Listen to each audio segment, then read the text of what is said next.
সবটা দিয়ে একটা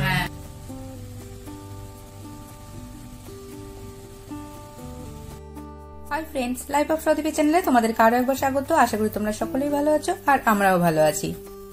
ভিডিওটি হচ্ছে রবিবারের, আর রবিবার সকালবেলা আমি শুরু করে দিয়েছিলাম ধোসা বানাতে। অনেকবার চেষ্টা করেছি, কোনোবারই সফল হতে পারিনি, তবে এবার মনে হচ্ছে অনেকটা ধারে কাছে যেতে পেরেছি, তাই আমার বেশ ভালো লাগছিল। এইসব বানানো যেহেতু একটু টাইম সাপেক্ষ, সেই কারণে আমি রবিবারের দিনটা বেছে নিয়েছিলাম যে এই দিন শুভ বাড়িতে থাকবে আর আমার খুব ধীরে সুস্থে এইসব বানানো যেতে পারে, কারণ ব্রেকফাস্টের তাড়াহুড়োটা থাকবে না।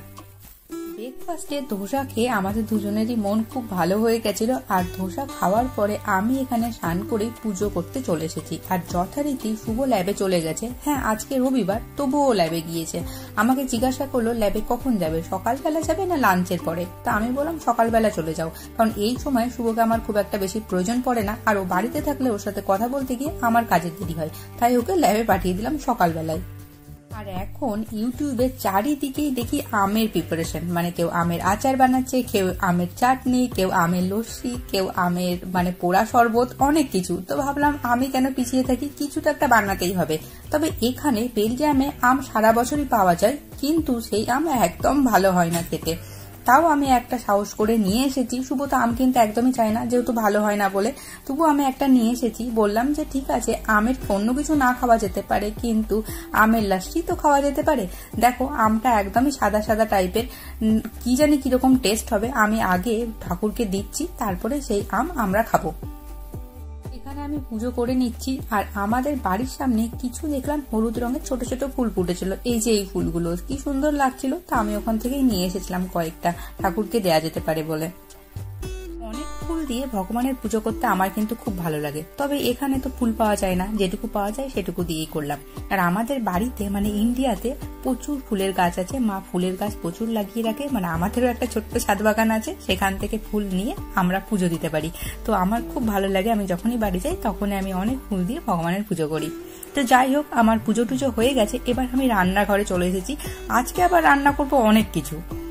আমাকে অনেকদিন থেকেই বলে রেখেছিল নেদারল্যান্ডের রেস্টুরেন্টে যেমন ও পনিরের তরকারি খেয়েছিল আর চিলি নান খেয়েছিল, সেরকম যেন ওকে একবার বানিয়ে দেওয়া হয়। তাই আজকে এই সবের আয়োজন করেছি আমি। আমি এখানে খুব সুন্দর করে পনিরগুলোকে কেটে নিয়েছি। এবার কেটে নেওয়ার পরে এগুলোকে ভেজে নিচ্ছি। খুব সুন্দর নুন আর হলুদ আর লঙ্কা গুঁড়ো দিয়ে আমি এগুলোকে মাখিয়ে নিয়েছিলাম। এবার খুব সুন্দর করে ভেজেও নিচ্ছি। আমার সুন্দর করে ভাজা হয়ে গেল। এবার এখানে আমি ব্রকলিগুলোকে ভাজতে দিয়ে দিলাম, কারণ নেদারল্যান্ডসে কিন্তু আরো একটা রেসিপি খেয়েছিলাম ব্রকলি, সেটাও আমার খুব ভালো লেগেছিল।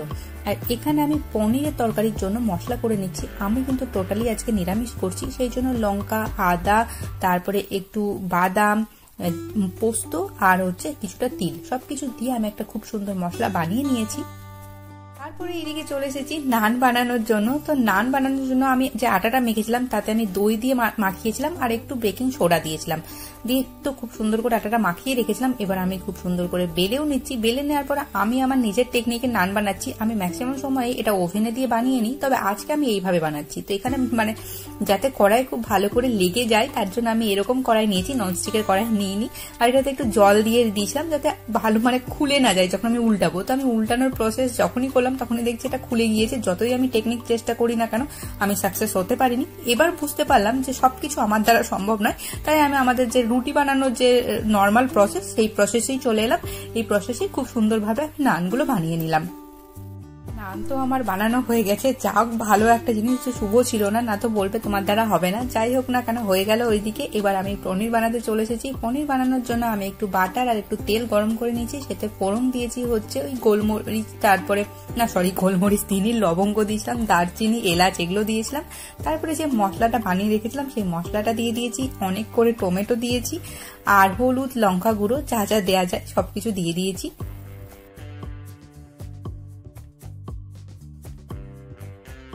সবকিছু দিয়ে মশলাটাকে খুব ভালো করে কষিয়ে নেব, একদম তেল ছাড়া অবধি। যখন দেখবো খুব সুন্দর একটা স্মেল চলে এসেছে, তখনই বুঝতে হবে মশলা আমার রেডি।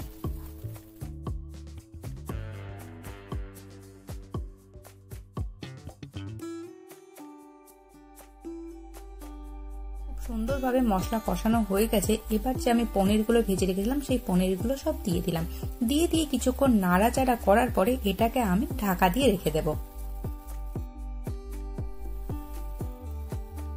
দেখো আমার পনিরটা কি দারুণ হয়ে গেছে। এবার উপর থেকে গরম মশলা ছড়িয়ে দেব, কাসুরি মেথি আর দেব ক্রিম, সাথে দেব হচ্ছে কিছুটা পরিমাণ ধনেপাতা। সবকিছু দিলে কিন্তু খুব সুন্দর লাগে খেতে, আর দেখতেও কিন্তু খুব সুন্দর লাগে।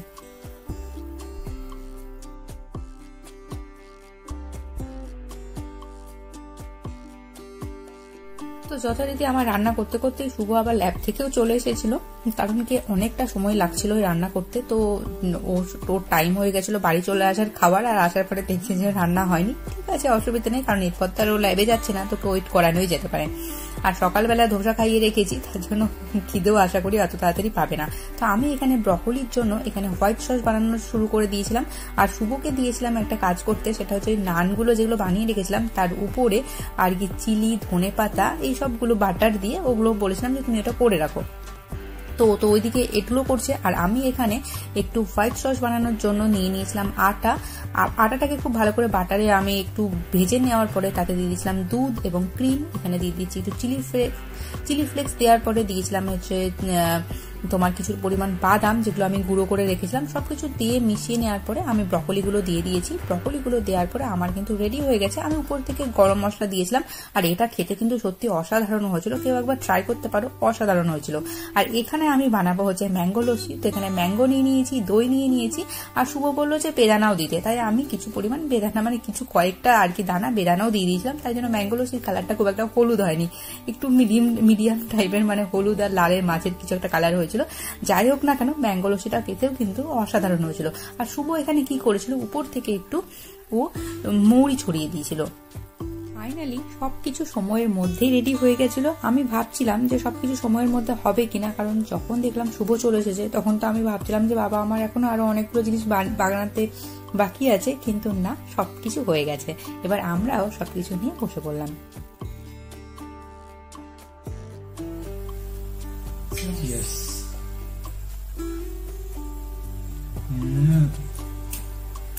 সবটা দিয়ে একটা আলাদা ফ্লেভার লাগছে।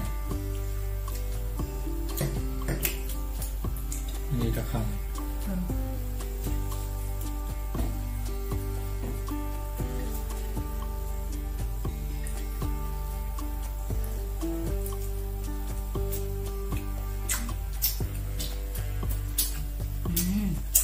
দারুণ হচ্ছে না কোনটা?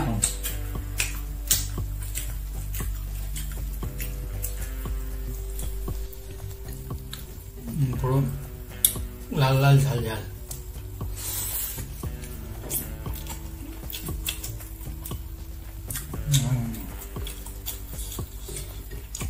দেখো আমরা হচ্ছে খাঁটি বাঙালি, তো আমাদের দুপুরবেলা নানে হবে না, শুধু ভাত তো লাগবেই। তাই আমি ভাতও রেডি করে রেখেছিলাম। এখানে আমরা দুজনে নান খাওয়ার পর ভাত খাচ্ছি। পনির আর ব্রকলি দিয়ে ভাত খেতে জাস্ট অসাধারণ লাগছিল।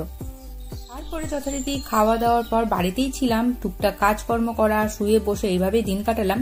তারপরে এখন বাজে হচ্ছে রাত্রি 8:30 থেকে 9:45। এই সময়তে আমরা চলে এসেছি একটু বাইরে এবং হাঁটাহাঁটি করার পরে বাড়ি যাব। এই তো ছিল আমাদের আজকের ভিডিও। আজকের ভিডিওটি তোমাদের কেমন লেগেছে অবশ্যই জানাবে। ভালো লাগলে সাবস্ক্রাইব করে আমার পাশে থেকো। দেখা হচ্ছে নতুন আরো একটি ভিডিওতে। ততক্ষণের জন্য বাই বাই, সকলে ভালো থেকো।